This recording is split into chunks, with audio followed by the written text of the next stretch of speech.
À chacun sa part quand il s'agit de demeurer au travers de la parole de Dieu. La parole de Dieu déclare, or, sans la foi, il nous est impossible d'être agréable à Dieu. Nous savons que pour avoir la foi, il nous faut demeurer dans la parole de Dieu. Selon qu'il est écrit, or, la foi vient de ce que l'on entend, et ce que l'on entend vient de la parole de Dieu.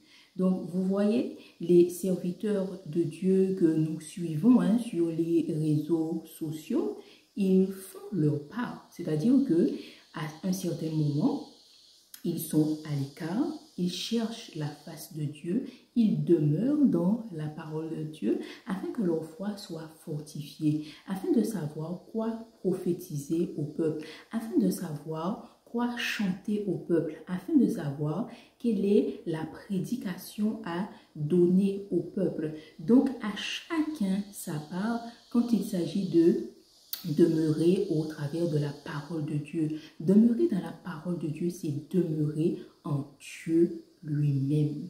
Vous voyez, Jésus, quand il était sur terre, lui aussi, si on peut faire la comparaison de nous qui suivons les serviteurs et servantes de Dieu sur les réseaux sociaux, il était suivi par la foule.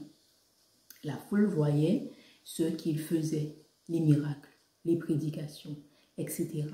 Mais il avait aussi sa part au pied du Maître, au pied du Père, aller à la montagne, prier, rester en intimité sans ses disciples. C'est quand il s'est mis à part, à l'écart, qu'il a pu savoir quels allaient être les 12 apôtres. Il a fait sa part, il a demeuré au pied du Maître.